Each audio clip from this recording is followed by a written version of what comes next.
I've looked at some good engines, I've looked at some bad engines. Today's video is an odd one, however. The engine in question is one of the best in the world, but it has been failing in ways the manufacturer probably didn't expect.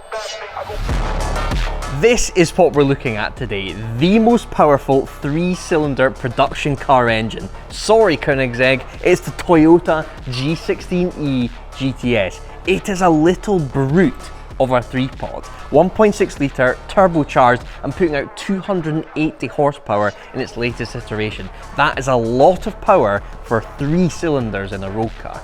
We've travelled to Garage Whiffbits in South Wales, a tuning garage that specialises in modern Toyotas. They're the perfect people to talk us through all the modifications you can make to these 3 cylinders to make them supercar powerful, as well as the failures that have occurred. Before we get to the failures these Toyota engines are encountering nowadays, what the hell? Let's talk about the engineering behind the G16 and why people rave about it. First of all, this 3-cylinder is strong. Despite being all aluminium and an open deck block, which isn't the strongest of starts, it's only made of 3 main parts. It's got this sliver of an oil pan underneath because the sump itself is structurally integral to the engine block. It also has a crankcase girdle or main bearing girdle, which again helps with the rigidity of the block. Instead of having individual bearing caps that bolt up into place, they are integral to that girdle. Clever stuff. Internally, we have a forged crankshaft and forged rods, and it has fancy pistons too. They're called hyper-eutectic pistons. That means they're made of an aluminium alloy that has a high silicon content. That makes them stronger and more resistant to wear, and also they have low thermal expansion. That means Toyota, when building these engines, can make the tolerances nice and tight. That helps in terms of making power and reducing emissions, generally making the engine more efficient. Something I find really cool is that the centre line of the crankshaft is offset by 10mm to the centre line of the cylinders. That apparently means that the pistons exert less lateral force onto the cylinder walls, reducing cylinder wear. Essentially, all of this comes together to form an amazing little engine that could have kicked ass in the world of motorsport. The GR Yaris was going to be Toyota's WRC car, but the pandemic delayed its race start, and then a change of regulations to hybrid in 2021 suddenly made these Yarises redundant. They did make a GR Yaris WRC prototype, but it never saw a competitive rally stage. Happily, they did make thousands of the homologation road cars. People have seen north of 400 horsepower using stock internals with these things, hence why they're so popular with tuners. We will dive even further into the trick engineering with these 3 pods, but all while stripping down one of these engines that has bitten the dust big time. That's one of the worst looking cylinder heads I've ever seen, and I've seen some shit cylinder heads. Lewis is the chief tech here and will be my mentor for the day. From big turbo Supras to 600 horsepower plus Yarises, he's the man best placed to explain the pros and cons of these engines. Lewis, I was gonna ask what symptoms this engine had when it came in, but I think it's fairly clear considering I can see into the crankcase right now. Yes, yeah, unfortunately. What car did this engine come out of? What was the scenario where this damage happened? So this was out of a Yaris GR, mapped by another company. We're unsure of if it was ever dyno tested, anything like that. Okay. Car was used on track, and unfortunately, while on track, it exploded. I bet that made a bit of a racket. Yes, yeah. I've never seen an engine, I mean the conrod has basically 180'd itself. Yes. And it's burst out of both sides of the engine block. Absolute madness. Okay, well I want to strip this engine down and have a look at the damage, but also look at some of the other epic engineering going on in these things. There's some really cool stuff. So let's strip down. Treat me as the intern. Where do I start? Whip those off and whip rock cover off, and then we can start taking the timing chain side off. Sweet. Okay, I go.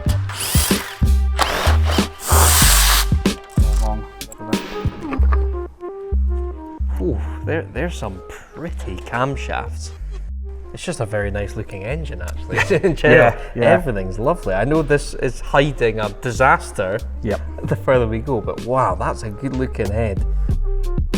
This is one of the other cool bits of engineering in this engine. These camshafts are hollow, and then the lobes are pressed onto them to keep them nice and lightweight, nice and motorsport. You can actually see down the end of this one. Did you say it's an oil gallery? Yes, so that's an oil feed to a vacuum pump that lives on the side of the head.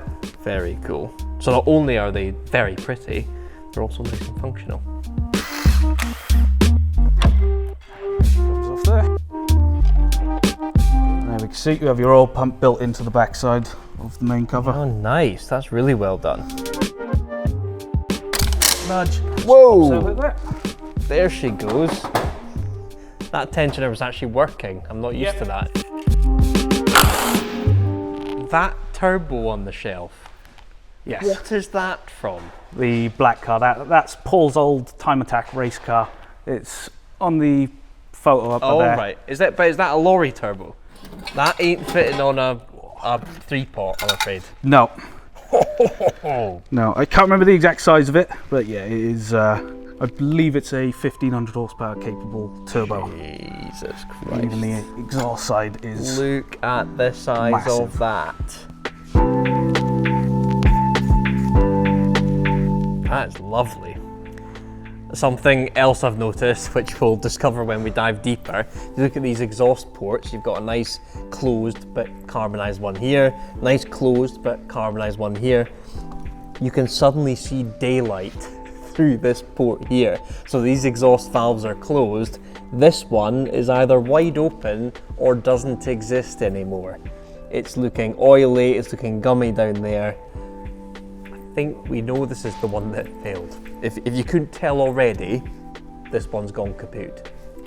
There are a bunch of tasty cars in and around the Garage with Bits workshop. I've always had a soft spot for the GR Corolla. Although saying that, these Yarises, being proper WRC homologation cars, they will be forever cool. If you own a Toyota and you want to keep on top of its health and maybe do a bit of personalization, I would thoroughly recommend today's video sponsor, OBD11. It's a car scanning device that can be used on a whole host of the big car brands. It works really effectively with Toyota Group cars, and they've recently completed the big three: BMW, VAG Group vehicles, and the latest addition to OBD11.3, Mercedes.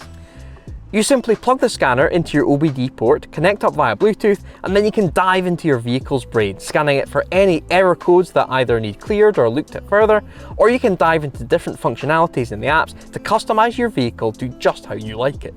Okay, we've just got two faults. We've got an airbag fault and a passenger door motor. Let's do clear all.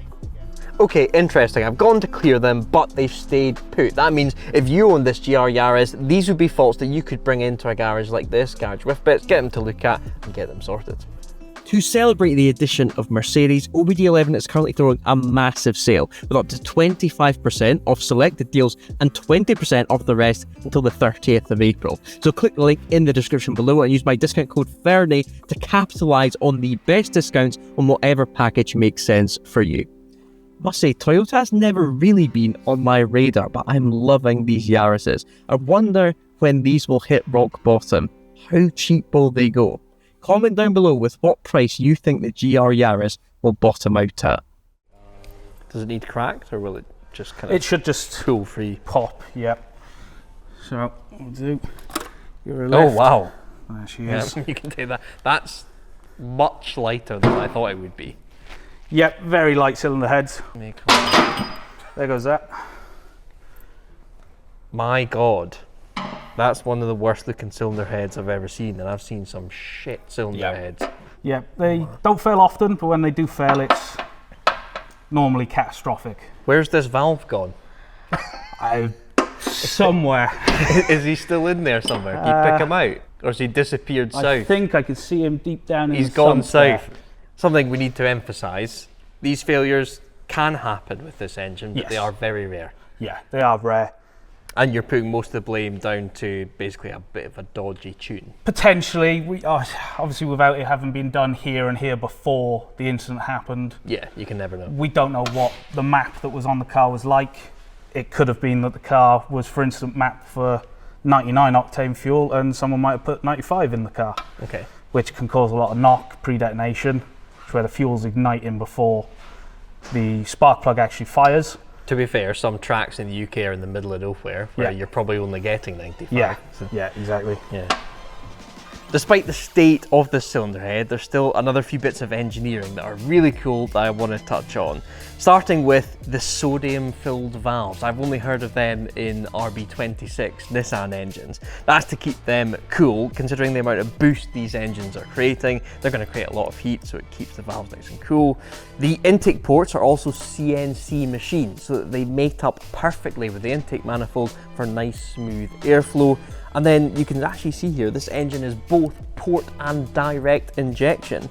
The port injectors go in these 3 holes here, and then we move up.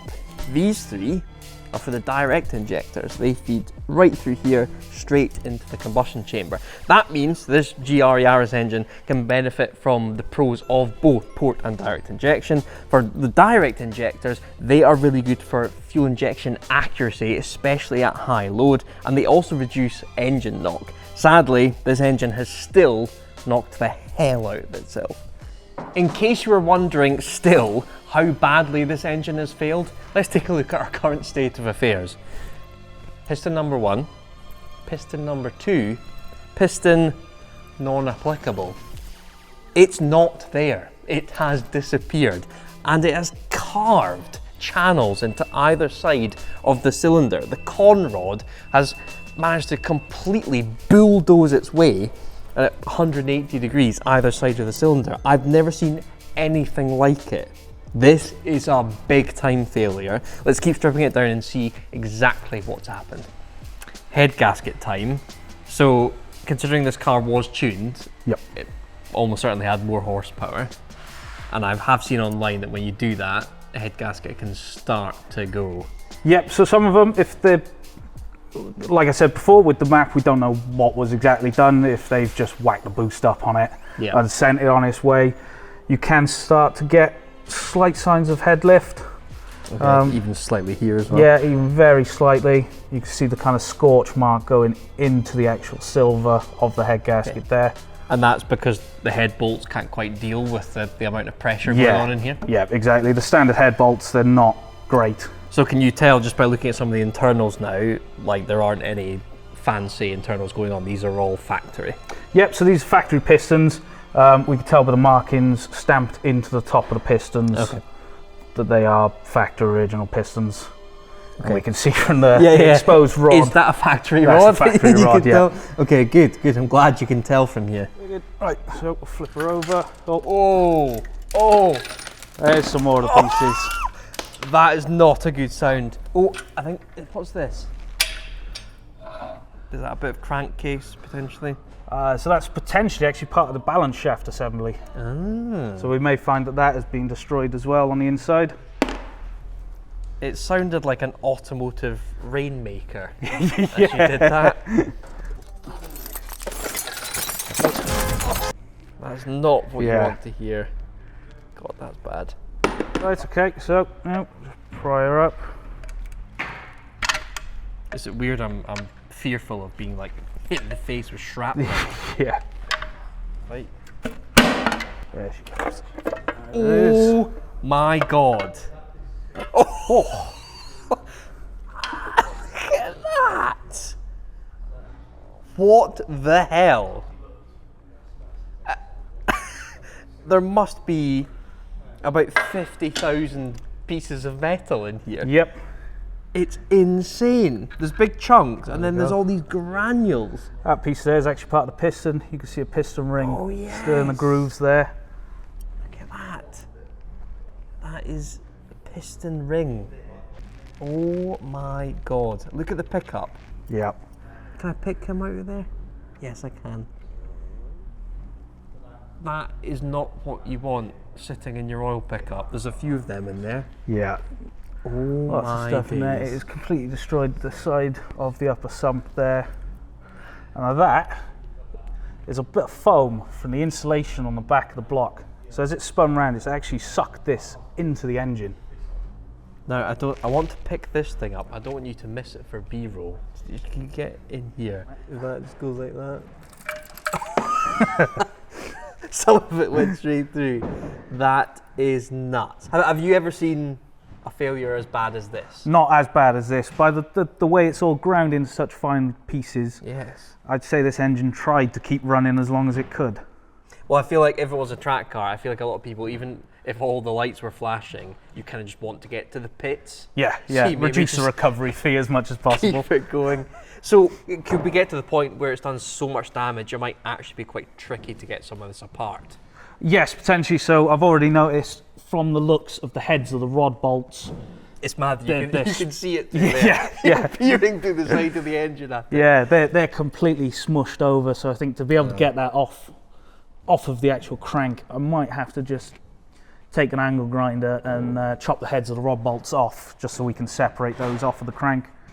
When I first saw that the rod had 180'd, I was thinking, well, where's the piston? And it is quite literally in probably about 10,000 bits. Yeah. There's some chunks of it like that, but the rest of it's probably all this gravel going on. Yeah. Poor piston number 3. I'm sure you lived a happy life on track until you were murdered. What even is that? I don't know. I was just trying to figure out. It's just a lump of Okay, it is piston. Yeah. molten metal. There's your piston ring channels there. Wow, that is just nuts. Yeah, I'd be interested to see if we can find the head of that valve. Oh, I've just found it. Oh yeah? Yeah, there he is. There's our missing valve. Amazing. It's amazing the amount of archaeology you can do in situations like this. Yeah. I always wanted to be an archaeologist. I quite like dinosaurs. Wait a minute. That's paleontology. I'm going to get absolutely roasted for that. Sorry. Paleontology. I always wanted to be a paleontologist. Oh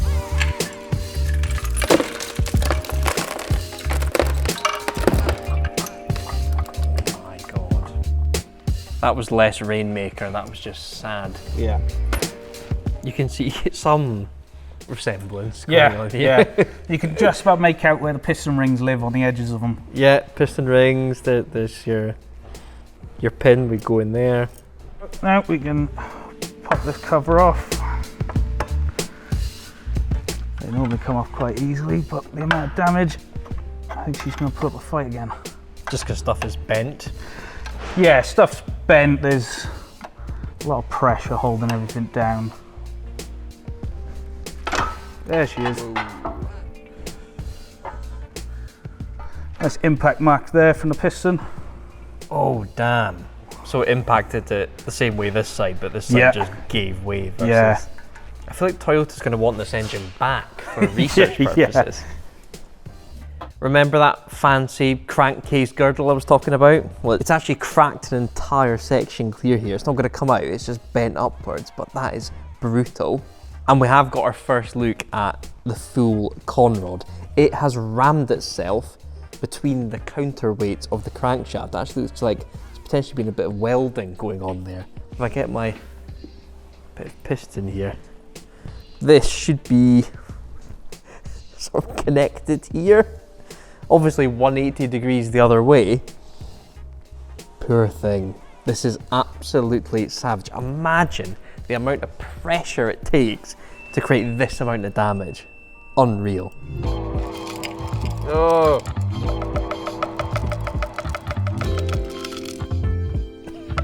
I think that's it.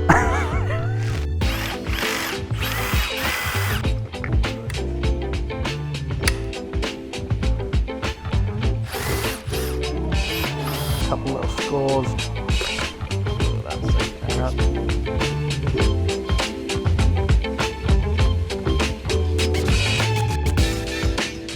Let's summarise what has happened with this engine. This level of failure is incredibly rare, but it has been happening here and there with these Toyota blocks. So let's go through it. The first thing is detonation or engine knock.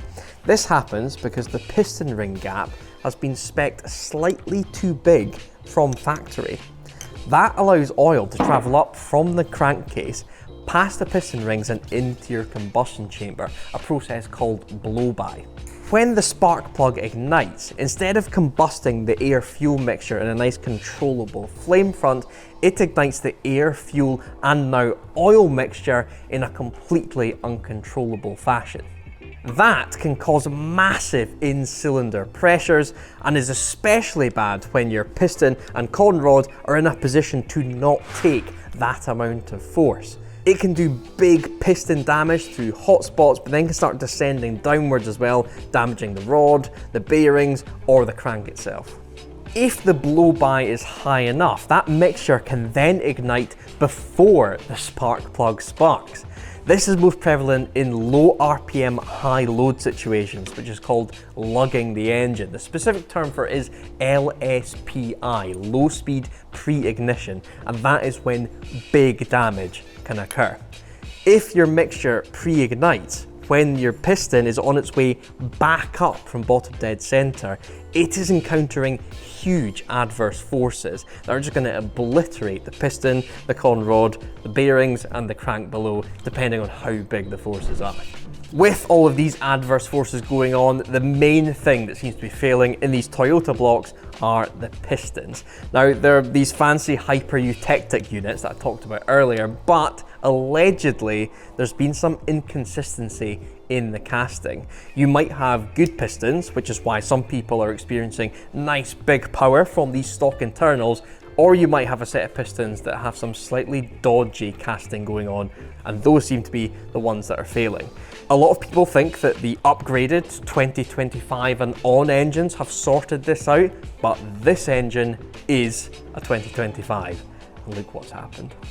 What we think has happened with this engine is that the way the car was tuned, mixed with the specific driving conditions we've mentioned, has led to detonation, first causing the piston to fail, disintegrating down into the sump, leaving the con rod to fly about freely. The con rod has then carved its way through the engine block, culminating in probably the worst engine failure I've ever looked over in person.